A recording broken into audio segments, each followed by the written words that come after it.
Pues muchísimas gracias a todos los que nos acompañan el día de hoy. Qué gusto saludarlos en la tercera temporada ya de nuestra serie de webinars con un enfoque latinoamericano. Yo soy Alberto Ratia, el cofundador y director general de FinTech You, y el día de hoy vamos a tener 3 invitados de lujo. Pero antes de presentarlos como se debe, déjenme agradecer a todos nuestros aliados que hacen posible este tipo de materiales de manera gratuita para todos ustedes. Me voy a ir rápido porque cada vez más tenemos una comunidad que crece y crece, ¿vale? Le voy a dar gracias al periódico El Financiero, en estricto desorden para que nadie se moleste. Así en Ladrillos, a la FICO, a la Alianza por la Inversión de Impacto, a FinTech Guatemala, FinTech México, a Cincel, a Círculo de Crédito, Colombia FinTech, Conunión, Donadora, Dupla, Equidad Financiera, Moyo AI, FinTech Centroamérica y el Caribe, Fintual, Core Fusion, Cuspid. No se desesperen, ya vamos avanzados. Legal and Compliance Advisors, Prometeo, Bodanovich Legal, LCA Go, Hackmetrics, América Digital, Lendera, Mexpago, Literax, Metamap, STP, Cubo Financiero, Mercado Libre, Mercado Pago, Mujeres en Finanzas, Evídica Consultores, Club y Wallah. Muchísimas gracias a todos y ahora sí, para aprovechar el tiempo, déjenme presentar a cada uno de los participantes por separado. Nos acompaña nada más y nada menos que Vicente Fenol. Él es el fundador y director general de Cubo Financiero. Mi estimado Vicente, qué gusto saludarte. Hola, buenas tardes, muchas gracias, encantado de estar acá con ustedes. Al contrario, gracias a ti por acompañarnos. También está con nosotros Abraham García López. Él es director jurídico de STP. Mi estimado Abraham, ¿cómo estás? Buenas tardes. ¿Qué tal, Alberto? Muy buenas tardes. Buenas tardes a todos. Un gusto estar aquí. El gusto es nuestro, mi estimado Abraham. Y también tenemos con nosotros a Carlos Ruiz de Velasco. Él es Head of Legal para la región Latinoamérica en Metamap. Mi estimado Carlos, ¿cómo estás? Bienvenido. Muchas gracias. Buenas tardes a todos. Oye, y ya que te acabamos de presentar, mi estimado Carlos, el día de hoy no nos gustaría hablar de temas tradicionales de la ley FinTech, sino darle un enfoque un poquito diferente. Déjame ponerle así como una especie de temas selectos o cuáles son algunos de los puntos relevantes que tenemos que conocer en términos de legislación que aplican a las FinTech. En tu caso, mi estimado Carlos, el tema de prevención de lavado de dinero, entiendo que es algo en el que Metamap pone mucho énfasis y son expertos en ese tema, pero igual y vale la pena que nos definas de manera breve qué entenderíamos por prevención de lavado de dinero y el evitar estas actividades terroristas. Claro, pues mira, creo que algo que hacemos y como lo explicamos internamente en Metamap en los trainings con nuestro equipo, que es una forma como porque el compliance en general luego parece como muy intimidante, ¿no? Son muchas reglas, salen circulares todo el tiempo, parece que es como muy complejo y cambiante, pero una forma de como entenderlo muy, muy sencillamente es pensar que es una cadena de 3 eslabones, ¿no? Y por la cadena me refiero al cumplimiento en materia de prevención de lavado de dinero. El primer eslabón de la cadena es lo que le conocen como el KYC, ¿no? Que todos conocemos ya, creo que extensamente los que estamos en la llamada, la identificación del cliente, ¿no? Y ahí, pues bueno, hay varios pasos, ¿no? Primero pero creo que todo lo puedes resumir en la identificación, ¿no? Y la autenticación de la persona en ese momento y una serie de screens que tienes que empezar a hacer que se relacionan con el segundo eslabón. Pero primero hay que identificar a la persona, ¿no? ¿Quién es? Recabar algunos documentos, dependiendo del procedimiento que estén haciendo, se recabarán diferentes. Pero en términos generales, el primer eslabón es conocer a la persona, ¿no? El segundo eslabón de la cadena tiene 2 partes, ¿no? Lo podemos partir en 2, que es monitoreo tanto de sanciones, lo podemos decir, como transaccional, ¿no? En Metamap hacemos la parte de monitoreo de sanciones, y ahí pues, puedes hacer dependiendo del procedimiento también que se esté haciendo, pero una revisión al inicio o lo que se llama ongoing o continua, donde cada 24 horas estás pasando todas tus bases de datos a una revisión contra listas de sanciones, porque si yo hoy no estoy en OFAC, podría estar mañana, ¿no? Y si llegara a estar mañana, pues entonces ya llegas a un punto donde pasas al tercer eslabón de la cadena. Pero bueno, antes de pasar a ese último punto, la otra mitad de este segundo eslabón es el monitoreo transaccional para las empresas que son aquí más fintech, wallet, etcétera, créditos. Esto es más como pegado a su día a día, que es pues básicamente poder llevar una base de transaccionalidad o monitorear una base de transaccionalidad de cada cuenta para detectar lo que se le conocen como actividades sospechosas, ¿no? Entonces, si yo continuamente tengo una cuenta en cualquier wallet, ¿no? De los muchos que están aquí presentes, y continuamente mes a mes ahí me depositan 10,000 pesos y de repente en un momento me depositan $500,000, esa actividad es pues, sospechosa y hay que reportarla a las autoridades, ¿no? Y eso nos lleva al último eslabón de esta cadena, que es el reporteo. Entonces, una vez que detectas una sanción, o bueno, un individuo que está bajo sanciones, está tratando de abrir una cuenta o hacer un tipo de transacción, o alguna actividad sospechosa, digo, y por esta transacción como fuera de la base transaccional es un tipo, hay varios, hay que reportar a la autoridad y, pues digo, dependiendo de la región en la que estés, te ponen formas, ¿no? En México la UIF nos pone como un Excelito ahí relativamente sencillo de llenar y eso se manda. Ahora, creo que eso es como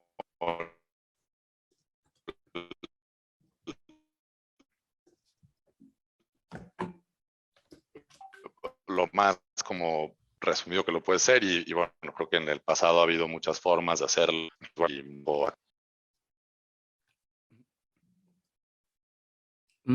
Creo que ya no escuchamos a Carlos, ahorita regresaremos con él. Mi estimado Abraham, en el caso de ustedes, STP, entiendo que están involucrados en regulación que emite el Banco de México. Son expertos también en ese tipo de temas porque se conectan directamente con el sistema de pagos interbancario en nuestro país. Y aunque ustedes no son banco, yo me atrevería a decir que son uno de los participantes principales. Y el Banco de México, el Banco Central, emitió una circular hace 2 meses, entiendo, en marzo del año pasado. No sé si nos quieras comentar de manera general cuáles son las principales características y posteriormente ya hablaremos cuál es el impacto que ha tenido o que va a tener en el sistema financiero en general y creo que en el sistema fintech en particular, ¿no? Así es. Muchas gracias, estimado Alberto. Pues sí, en efecto, como bien lo mencionabas al inicio, la intención de esta plática es hablar de temas selectos relacionados con el sector fintech. Y como bien lo apuntas, tenemos por ahí la circular 1/2022 que publicó Banco de México en marzo pasado, que básicamente lo que pretende Banco de México es regular 3 aspectos importantes y que, como bien mencionas, en términos generales sería el tema de la participación indirecta en el SPEI. Esta figura que quizás en la práctica ya existía, como bien lo comentaste, con esta experiencia que ha tenido y que ha desarrollado STP a lo largo del tiempo, y que no solo eso, ¿no? Que buscaba llevar a cabo las mejores prácticas para poder llevar un buen modelo con el sistema de pagos. Y otro de los puntos que maneja esta circular 1/2022 es el fortalecimiento del uso del CODI para que se establezcan medidas que ayuden a favorecer el uso de este mecanismo de pago. Finalmente, yo citaría un tercer aspecto importante de esta circular, que sería el SPEI ampliado, una forma de darle eficiencia al sistema de pagos que permita por ahí tener disponibilidad del sistema y que no lleguen a presentarse incidencias al momento de realizar cualquier operación a través de este sistema. Qué interesante, mi estimado Abraham. Y son varios temas los que está abarcando esta nueva circular que emitió Banco de México hace muy poquito. Ahorita te vamos a pedir que nos ayudes a ampliar o a profundizar en cada uno de estos temas, pero déjenme pasarle ahora la palabra a Vicente. mi estimado Vicente, tú como emprendedor y como director general, te ha tocado vivir una etapa muy importante o muy peculiar, ¿no? En la historia financiera de nuestro país. Tú fuiste una de las personas involucradas en la negociación o en el diseño de la ley FinTech, pero entiendo que al final del camino tu FinTech no está directamente regulada por esa ley. En otras palabras, mi estimado Vicente, ¿podrías comentarnos al principio cómo es que nace Cubo Financiero y cuál es la necesidad o el problema que busca solucionar? Sí, muchas gracias. Participé en la ley FinTech porque estoy convencido de que la regulación tiene que ser una ventaja competitiva y no un mal necesario, digamos, la forma de verlo. Y porque mi experiencia regulatoria me decía que ¿cómo se llama? Que había que apoyar la creación de un ecosistema mucho más fuerte en el proceso. Quiero decir, yo era de los que decía que no tenía que haber ley FinTech.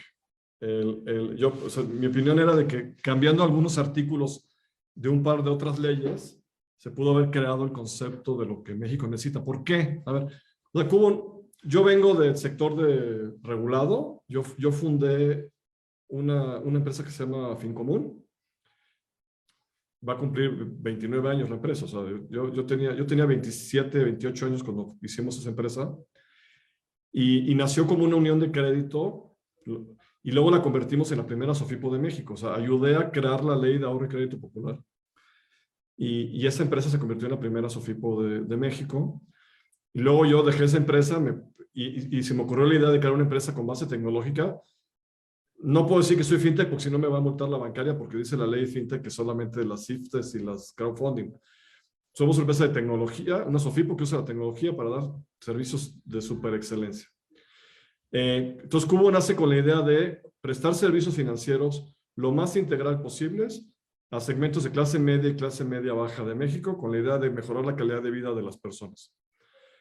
Estamos convencidos de que, por un lado, es el crédito, o sea, acceso de crédito que les permita financiar el negocio, la mejora de la vivienda, la educación. Lo único que no me gusta es los 6 meses sin intereses en el supermercado. Me parece un crimen ese tipo de financiamiento.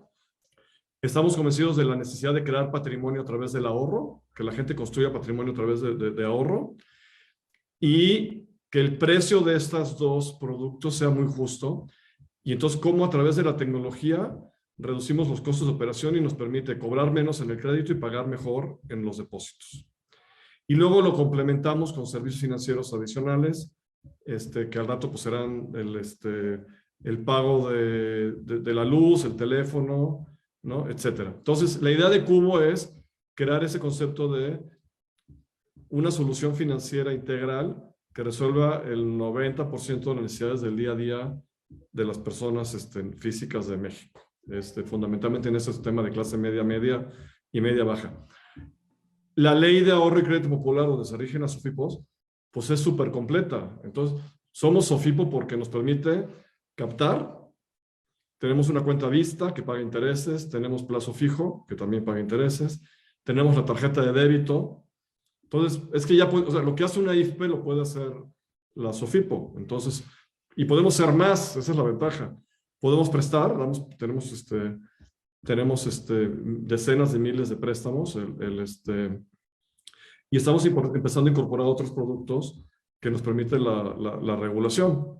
Entonces, en ese sentido, pues la figura legal de la SOFIPO, y ahora pues allá afuera está un poco el efecto Cubo, le llaman, porque ya hay muchas fintechs tratando de comprar o convertirse en SOFIPO. O sea, porque atiendes mejor al cliente. Esa es la realidad. La regulación es muy similar.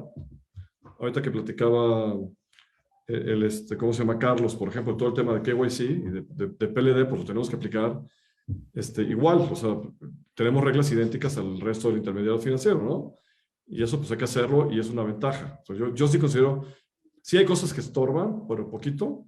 Hay algunos costos adicionales, pero al final no hay nada que tú no hicieras de manera sensata parecido a lo que diga la regulación. Entonces, si quieres, ahí me quedo y sigamos con... Muchísimas gracias, mi estimado Vicente, porque estos temas dan para platicar por mucho, mucho tiempo. Les agradecemos sus respuestas muy concretas. Déjenme regresar con Abraham. Mi estimado Abraham, ya que Vicente nos mencionaba distintas figuras legales para prestar servicios financieros, entiendo, Abraham, que la circular que mencionas, la 1/2022 de Banco de México, no solamente aplica para instituciones de tecnología financiera, o sea, para las empresas reguladas por la ley FinTech, sino aplica en general para un conjunto mayor de instituciones. ¿Cuál es el alcance que tiene esta circular, mi estimado Abraham? Y ya con un poquito más a detalle, ¿qué implicaciones va a tener para este sector financiero?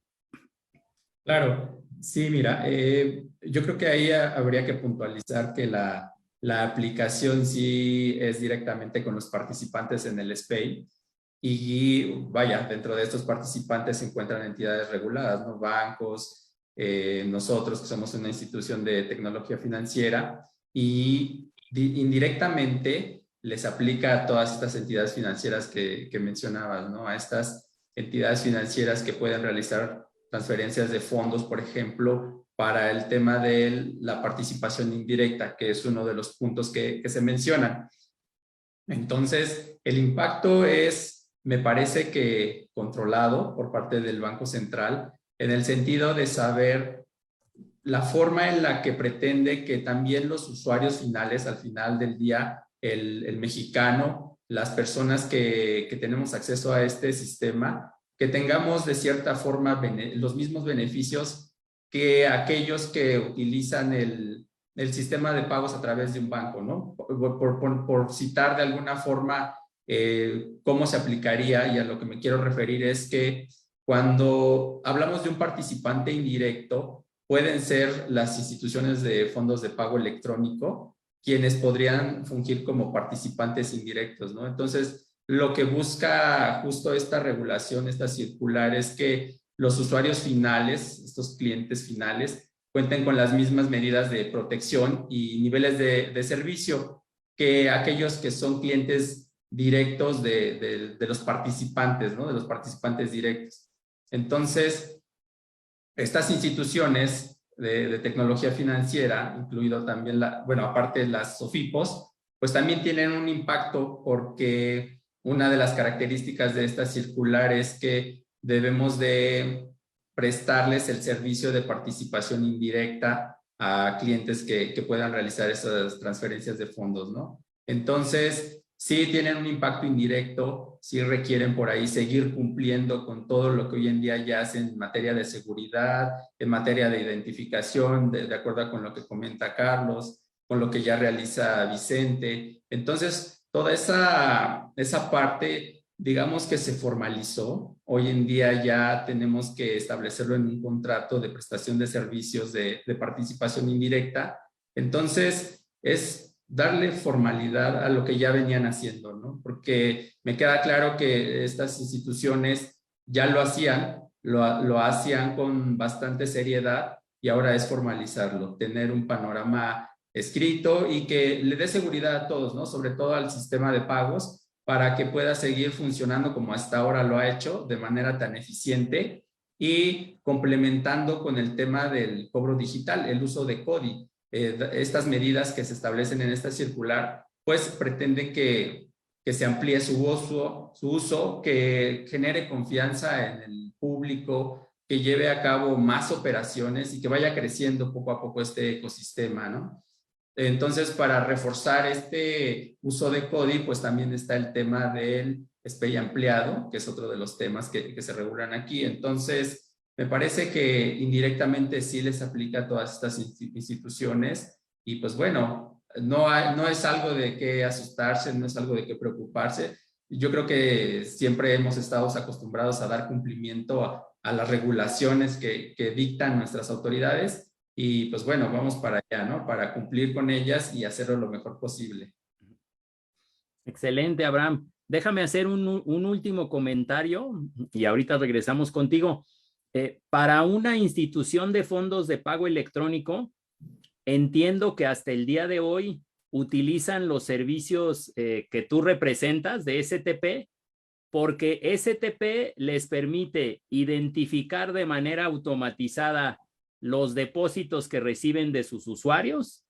Y por el otro lado, cuando los usuarios quieren retirar su dinero de una institución de fondos de pago electrónico o monedero digital, déjame llamarle así por simplificar de alguna manera, ustedes como STP reciben esa instrucción del monedero digital o de la IFPE y lo ejecutan porque ustedes son los que están conectados directamente con ese sistema de pagos interbancarios. Esta circular, yo escuché que implicaría que estas instituciones de fondos de pago en algún momento, si tienen volúmenes muy grandes, se conecten directamente al sistema SPEI, como que a esa tubería de pagos. Correcto, sí, tal cual lo apuntas. En algún momento se establecen 3 supuestos para que aquellos participantes indirectos que cumplan con las características de estos supuestos descritos en la circular tengan que llegar a ese punto en el que se conviertan en un participante directo, ya ser prácticos, para que interactúen directamente con el SPEI, ¿no? Entonces, la finalidad es llegar a ese punto en donde se les brinde aún mayor seguridad a los usuarios finales para que tengan presente que su proveedor de estos servicios, que sería la fintech, pues ya se encuentra conectado y no solo conectado, ¿no? Vigilado por el Banco de México y que todo tiene más transparencia y seguridad. Pero tal cual lo apuntas, es correcto. Pues qué interesante, mi estimado Abraham. Ahora, Y ya una que hablas... pregunta. Y otra empresa financiera, una SOFIP, una unión de crédito que es su cliente, cuando llegue a esos volúmenes, ¿también va a tener que hacerlo directo o ese sí se mantiene? Correcto, aplicaría. Así es, correcto. Así como lo mencionas, Vicente. A cualquiera. Una SOFIPO que llegue a estos niveles se convierte en un participante o cumple con las características para convertirse en un participante directo y tendría que iniciar todo su proceso frente al Banco de México para lograr esa certificación y esa autorización. Ya me convertí en entrevistador también, ¿eh? Adelante, mi estimado Vicente, que de eso se trata, de intercambiar estas buenas prácticas y lo último que está sucediendo en estos cambios y en estas actualizaciones de la regulación. Sí, sí, esta es su casa, siéntanse libres de participar. Ahora, tomando esa idea de que existen participantes directos como un banco o como STP que se conectan y realizan transferencias interbancarias vía el SPEI, y existen participantes indirectos que son las instituciones financieras que todavía no se conectan, pero que usan los servicios de STP para conectarse. En ese sentido, mi estimado Carlos, pues se requiere que los usuarios finales conozcan, o más bien, que los usuarios finales tengan ese conocimiento de cliente o ese expediente integrado, ¿no? ¿Cómo debería de hacer una empresa? Hablemos una empresa del sistema financiero general. No me gusta llamarles fintechs y sistema financiero tradicional, porque al final todos integramos un sistema financiero muy grande, pero en el tema del onboarding digital o cuando tu cliente se hace usuario de tu empresa financiera a distancia, ¿cuáles son los consejos o qué recomendaciones les darías a estas empresas para que puedan cumplir con sus obligaciones en prevención de lavado de dinero? Pues mira, creo que la primera recomendación que les daría, y es un poco una ventaja de estar trabajando en este nuevo sistema financiero del 2022, es que el cumplimiento no está peleado con el compliance, ¿no? O sea, perdón, el cumplimiento no está peleado con la experiencia de usuario. Y de hecho, pues, o sea, por delante del cumplimiento va la experiencia de usuario, ¿no? Si diseñan flujos que permitan al usuario que sea de una forma muy sencilla, darte los documentos que te necesita dar para que tú puedas formar ese expediente de tu lado de la forma más completa posible, pues al final es un ganar-ganar y o sea, tú te aseguras que tienes información confiable y el usuario va a terminar cualquier flujo en el que esté porque tiene una buena experiencia y va a poder, ¿no?, terminar un proceso o onboardear. Entonces, Creo que para mí la primera y la más grande recomendación es siempre que diseñar el compliance, no nada más como un checklist, ¿no? De ir a la regulación que nos aplique dependiendo del giro, bueno, del tipo de empresa que seamos, y nada más no hacer una lista de qué viene ahí, sino ver la forma en la que, pues, esos, no sé, 10 o 12 requisitos se puedan comprimir en 2 pasos que el usuario tenga que hacer, que es posible. Y de esa forma, pues creo que, vamos, como les decía, es un ganar-ganar. Creo que para mí ese es lo más clave en este nuevo entorno del sector financiero. De acuerdo, de acuerdo. Vicente, Mira, ¿quieres tomar la palabra? Adelante. es que, o sea, la sigla en inglés es Know Your Customer, o sea, conoce a tu cliente. Entonces, hay que conocerlo. A ver, esa es una gran oportunidad, o sea, tú integras un expediente, está bien, y la foto y la fecha de nacimiento. Y luego, como decía Carlos hace rato, los 3 bloquecitos, ¿no? Primero conoce al cliente, luego las transacciones. O sea, PLD, para nosotros, o sea, la regla de PLD es un área de negocio, porque si tengo su fecha de nacimiento, lo puedo felicitar por su cumpleaños, por ejemplo. Y eso me genera vinculación emocional con el cliente. Pero el perfil transaccional me permite conocerlo para hacer la venta cruzada de productos. O sea, nosotros estamos usando las mismas tablas que nos pide PLD para hacer CRM, digamos. Conocer al cliente y ofrecerle venta cruzada, o sea, hacer oferta cruzada. Entonces, si lo ves como, ay, no manches, tengo que cumplir con esto, y está bien, pues lo tienes que hacer a chaleco. Ahora, conviértelo en una oportunidad de atender y conocer mejor al cliente y sobre eso generar mejor oferta, te cambia radicalmente el punto de vista del proceso. Tienes que separar funciones, eso sí, o sea, necesidad de cumplimiento, no es un cuate que se dedica a pensar en oferta comercial, pero el área comercial está usando la misma data para poder tomar decisiones de negocio. Entonces, eso es una súper oportunidad de desarrollo. Es cuando por eso digo que veamos la regulación como ventaja competitiva, ¿no? No, y de hecho es muy interesante porque, o sea, como dices, esa data que generas como un byproduct, ¿no? Un necesario del proceso del PLD, ¿no? Podrías tener en un archivo, o antes se tenía en un archivo ahí muerta, hoy es muy útil. Y pues bueno, inclusive nosotros en MetaMap creemos que esa data, o sea, es muy útil, pero hay más data allá afuera que te da una visión mucho más 360 del individuo, ¿no? Hace poquito en una conferencia también aquí de FinTechU, les decía que, bueno, o sea, si una persona que trabaja en Rappi, ¿no? Tal vez, y yo puedo ver cuántos viajes hace, que le ponen 5 estrellas. Hay mucha data que también es muy útil para tomar decisiones de negocio, que no te la van a pedir la comisión para que hagas PLD, pero que también está ahí y que es accionable. O sea, le puedes ir sumando al bloque de datos que tienes de un individuo y ampliar, como decía Vicente, ¿no? O sea, desde mandar felicitaciones de cumpleaños hasta mandarles un producto financiero mucho más tailored, con mucho más certeza de ambos lados de lo que va a pasar. O sea, al final, nosotros creemos que todo, o sea, el KYC creemos para nosotros una parte muy chica de lo que hacemos. Lo que queremos hacer en realidad es prestar un servicio que permita la verdadera identificación digital y la identidad digital como tal, que tú puedas abrir ciertos permisos a ciertas empresas para entrar a ciertos servicios.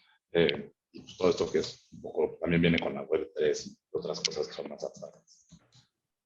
Sí. De acuerdo, de acuerdo. Tienen toda la razón. Ahora, mi estimado Vicente, creo que ya nos dabas un ejemplo, pero nos gustaría que nos comentaras con un poco más de amplitud. ¿Cuáles son las ventajas de una institución financiera de estar bajo una regulación, de hacer las cosas bien, tener una autorización y organismos supervisores que vigilan el buen funcionamiento del sistema financiero? Bueno, primero, a ver, esa etapa afortunadamente ya se acabó, pero o sea, hubo mucha gente que pensó que era muy fácil crear una empresa de fintech y empezar a manejar el dinero de la gente y no se requería ningún tipo de regulación. Entonces, la primera camada, digamos, de emprendedores fintechs eran antirregulación y antisistema. Era este concepto que ser disruptivo no era nada más hacer cosas en la tecnología, sino hasta me voy a pelear con la autoridad y voy a decir que no Pues, o sea, a ver, primero, o sea, manejar dinero de terceros es una responsabilidad. Se le conoce como la responsabilidad fiduciaria. Y o sea, tú no puedes agarrar la lana así nomás y a ver, y decir que la vas a cuidar y ya. Entonces, al público hay que darle la certeza de que de que alguien dijo que tú tenías la calidad moral y operativa para poder hacer ese tipo de transacciones. Esa es la primera. Y eso pues, es el gobierno a través de la Comisión Nacional Bancaria y otras autoridades quienes hacen este tipo de regulación en todo el mundo. ¿Qué es una monserga? Pues sí. Entonces, en ese sentido, porque el usuario final es el que debe tener la certeza de que el servicio que le están dando y que sus recursos están bien administrados. Ha habido bancos que quiebran, sí, y hay gente, ya ha habido SOFIPOS y fintechs que van a quebrar, o sea. Entonces, ahorita cuando decía Abraham, la nueva circular de Banxico es para que el usuario final tenga la certeza que tiene el mismo nivel de calidad, pues es cierto, ¿no? Yo creo que los umbrales los dejaron muy pequeños. Deberían tener umbrales más grandes, o sea, brincar al siguiente nivel y operar en directo, no. Creo que se pudo haber hecho umbrales más altos, pero bueno, es otra cosa. Luego viene un tema de, o sea, la contabilidad. Tú no puedes manejar una empresa sin contabilidad. Y hay ciertas reglas mínimas de revelación de información, o sea, entonces, o sea, quién es el depositante y cómo se integra el expediente y cómo se reporta para que la información sea comparable. Entonces, esas reglas mínimas, por eso yo decía al principio, si la mayoría de la regulación uno se la podría aplicar de manera sensata, autoimponer. Ahora, lo que te da la regulación, vamos a decirlo de esa manera, o sea, te da la ventaja es que te dice todo lo que tienes que hacer, o la mayoría. Entonces, si tú sigues el manual, digamos, y vas punto y coma revisando bien lo que pide la autoridad, lo vas a hacer bien. Ya después clávate en generar una oferta de valor al cliente que te genere ingresos para ganar dinero y hacer que la empresa siga adelante. Pero toda la parte de control interno es muy sensata, contable, reservas de crédito, de requisitos. Que se puede mejorar y simplificar cosas, sí. Por ejemplo, o sea, hoy hay que pedirle permiso a la bancaria para contratar cierto tipo de tecnologías y proveedores y la comisión no tiene suficiente personal, entonces se hacen muy lentas las autorizaciones. Pues ya estamos proponiendo como industria mejoras en ese tipo de trámites para que contrates de una manera más simple ciertas tecnologías que no ponen en riesgo la operación de la empresa, pero te permiten mejorar el servicio o hacer cumplimientos regulatorios. O sea, hoy, por ejemplo, nadie tiene por qué ser una empresa. Yo no hago el software que hace la biometría, que me pide el proceso de PLD. Lo contratas. Debería ser muy fácil poder contratar proveedores que te hagan la biometría y poderlo cambiar si encuentras un proveedor con mejor tecnología y mejor precio, por ejemplo, ¿no? Y puedas hacer un switch en 48 horas. Entonces, hoy sí tienes que hacer un trámite que te puede tomar meses. Ese tipo de cositas sí hay que mejorarlas, ¿no? De acuerdo, Pero utilizar la biometría como proceso de identificación del cliente remota, pues es muy bueno, es un gran avance y además pues minimiza el rollo de robo de identidad y fraude. De todas maneras lo hacen, pero te hace más fácil reducir ese riesgo. Entonces, como ejemplo, ¿no? De acuerdo, Vicente, tienes toda la razón. Creo que la regulación o las disposiciones que regulan al sistema financiero, en principio tienen un costo adicional y en ocasiones es complicado y es más difícil o más tardada la operativa, pero si lo vemos desde un punto de vista objetivo, son mejores prácticas, ¿no? O niveles mínimos de actuación que deberíamos de cumplir por beneficio no solo de los clientes, sino de los accionistas, de los proveedores, del sistema financiero en general, ¿no? Mi estimado Abraham, por ahí creo que hay una pregunta, ya comenzaron nuestros no diría yo televidentes, ¿no? Sino Facebook videntes en este momento a hacer. Entiendo que STP es un participante directo del SPEI y las fintechs que contratan sus servicios serían los participantes indirectos, ¿es así? Sí, correcta. Así es como como está definido en la práctica. STP es el participante directo conectado con el SPEI, y con estos clientes que tienen la posibilidad y quisiera yo decirlo de esta forma, la facultad de realizar transferencias de fondos, pues caen en esta figura y en este papel del participante indirecto, que básicamente, insisto, es lo que se menciona en la Circular 1/2022 y que quizás en un principio preocupó bastante porque, pues, como todo lo nuevo, ¿no? Causa un poco de desconocimiento, de alerta, pero con el paso del tiempo que hemos ido analizando cómo se da esta circular, cuál es la intención de darle esa certeza que bien comenta Vicente, que pareciera que es compleja. Sí, la verdad es que sí lo es, pero al final del día, Vicente lo decía perfecto, ¿no? O sea, al principio aplícala con el punto y coma, trata de cumplir con esa regulación que te están diseñando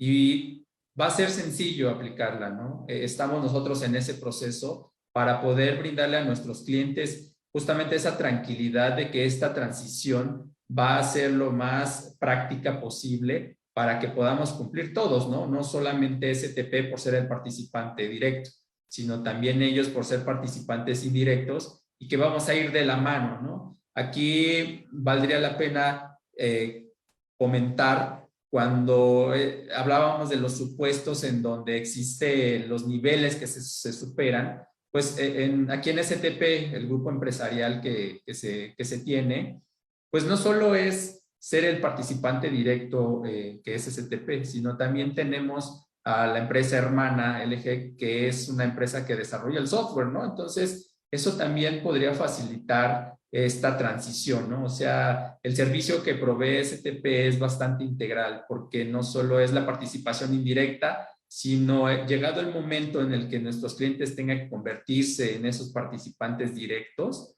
pues se pueden acercar también con nosotros a través de nuestra empresa hermana LG para ver la forma en la que podamos colaborar juntos y puedan convertirse en estos participantes directos que nos solicita la circular.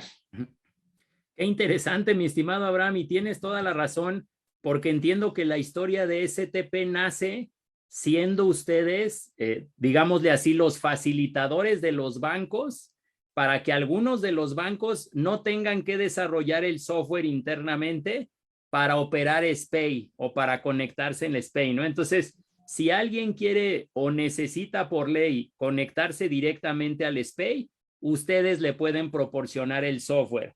O si no tiene la obligación de ser participante directo, a través de ustedes, bueno, a través de STP, como tú bien mencionas, son empresas hermanas, podrían participar. O sea, como que tienen distintas opciones para el sistema financiero. Déjame hacer una puntualización, porque las empresas de crowdfunding o las instituciones de fondos de financiamiento colectivo, por ahí también entienden que tienen esa misma obligación a través de la circular que mencionas que publicó Banco de México. En otras palabras, para estas plataformas de crowdfunding también aplicarían los mismos volúmenes que para las instituciones de fondos de pago o para las OFIPOS, o por la operación del crowdfunding tienen un tratamiento un poco diferente de acuerdo con esa circular.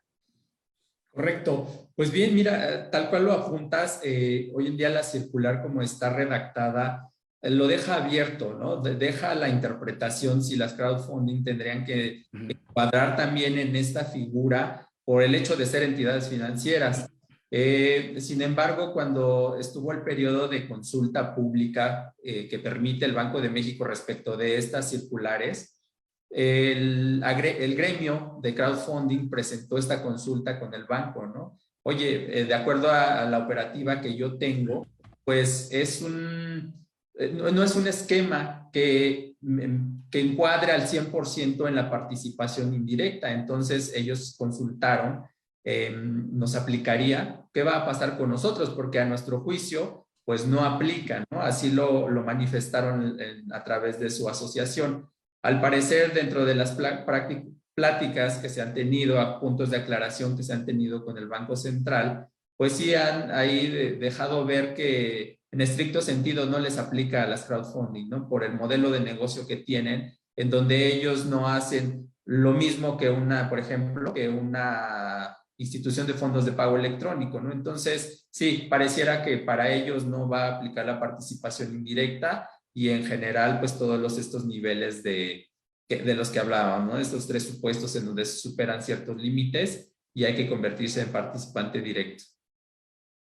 Qué bueno que lo puntualizas, mi estimado Abraham, porque sí estamos viviendo con cada regulación nueva como que una adaptación, ¿no? Un reacomodo de las obligaciones que tienen cada una de las figuras legales, ¿no? O cada una de los tipos de instituciones financieras regulados en este caso en México. Mi estimado Carlos Ruiz, por ahí otro de los que nos están viendo y escuchando nos preguntan si hay algún artículo específico que hable de Know Your Customer. Yo lo interpretaría, bueno, dice KYC como estas obligaciones de prevención de lavado de dinero cuando tu usuario se hace tu cliente a través de canales digitales, ¿no?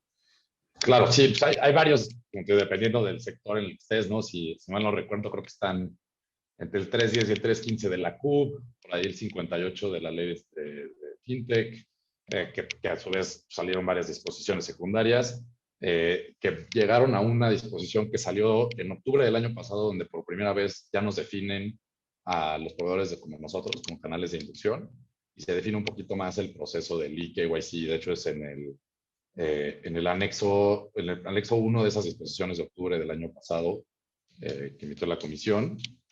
Ya viene como muy detallado justo como la parte más técnica de cómo contratar a este proveedor. Bueno, a este tipo de proveedores y cómo hacer el eKYC, obviamente, qué se exige del eKYC para que tanto lo hagan ustedes si quieren hacerlo in-house o puedan contratar a un proveedor que cumpla con todos los requisitos.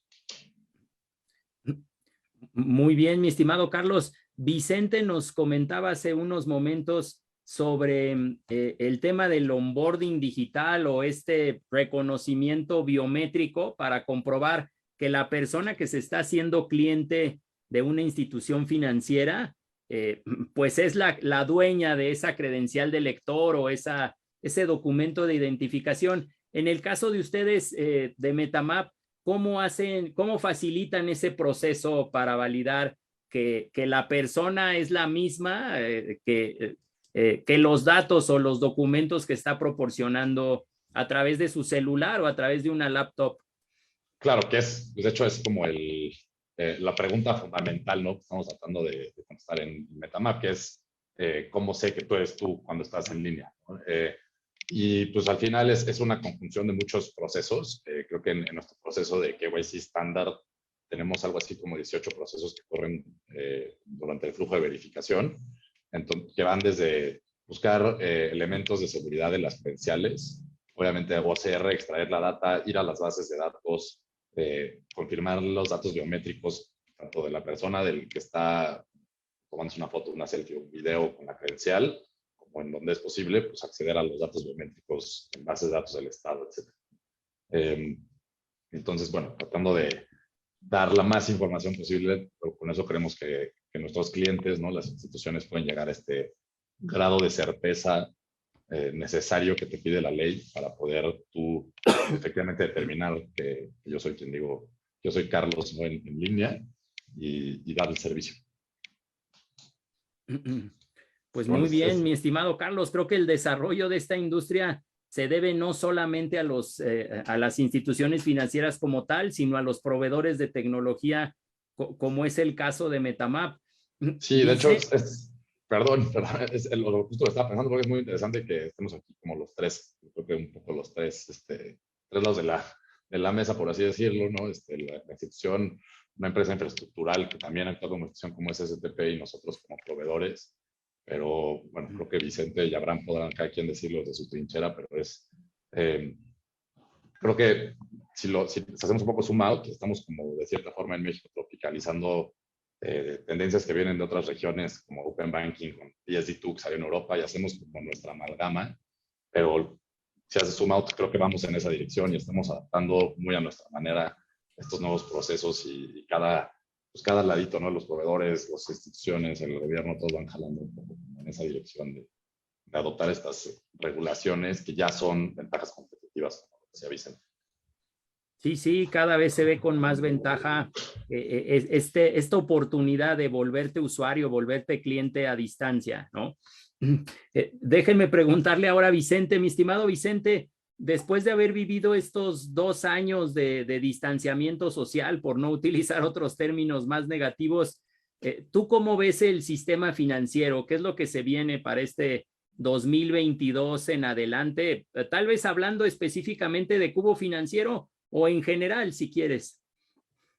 Pues bueno, de las dos, a ver. O sea, la digitalización es un hecho.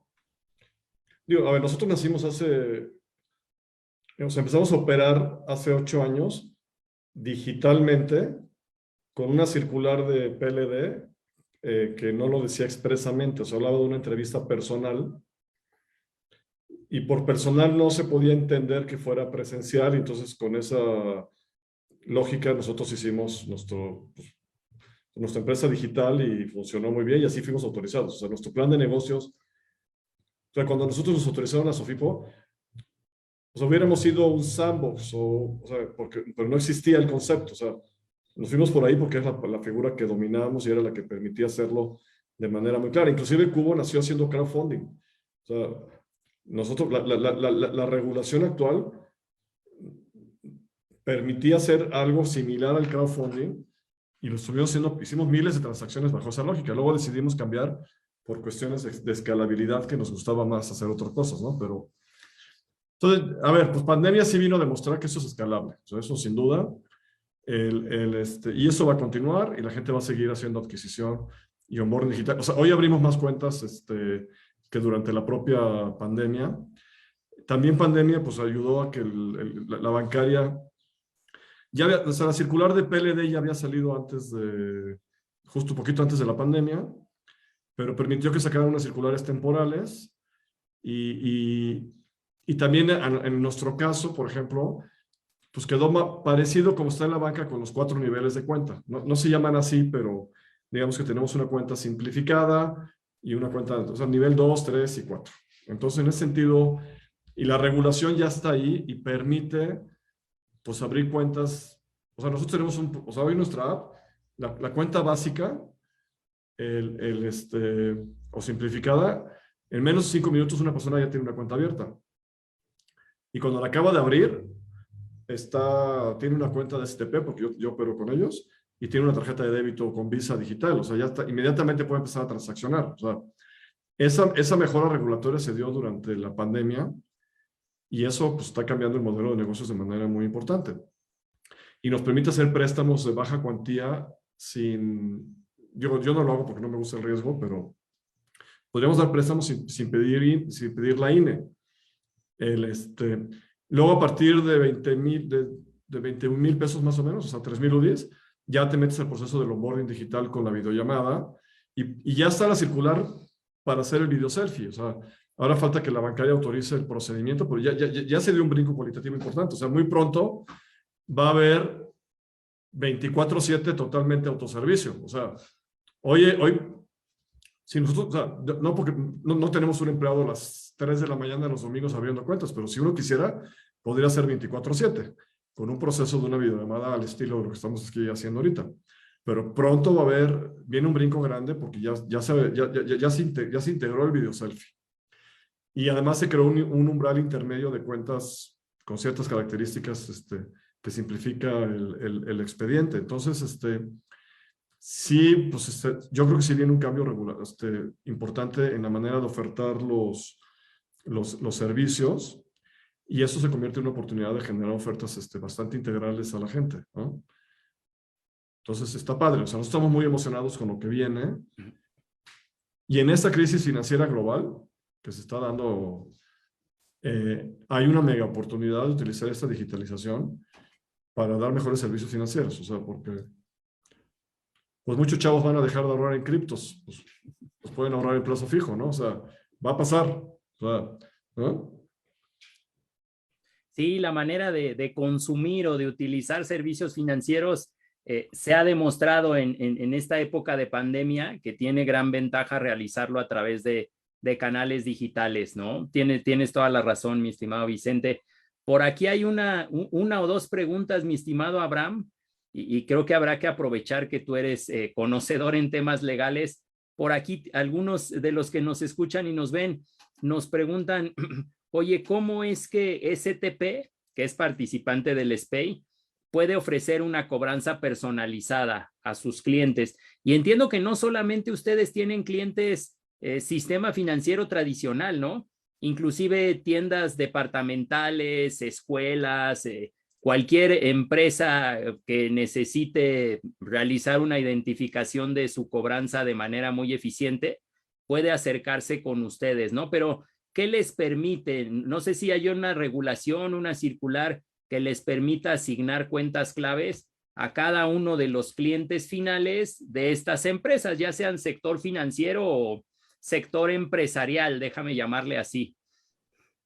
Claro, sí, por supuesto. Pues básicamente es a través de las mismas circulares que ya teníamos, que es la circular 13-2017 y 14-2017.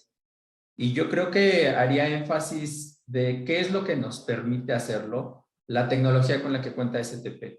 La verdad es que el desarrollo que se realiza aquí al interior de STP, el empeño que le pone la dirección general para que todo sea tan tecnológico y que permita y derive en una eficiencia mejor para el cliente, pues nos lleva a hacer uso y aprovechar las bondades y los beneficios que da el utilizar una cuenta clave, esta cadena de números que permite hacer las operaciones a través del SPEI. Entonces, esta tecnología combinada con las cuentas clave únicas, que no son repetibles, pues nos permiten ofrecerles este servicio tan especial y difícil de encontrar en el mercado, porque así nuestros clientes, por ejemplo, tiendas departamentales, como bien lo mencionas, pueden asignarle una cuenta clave única a Abraham para que pueda pagar su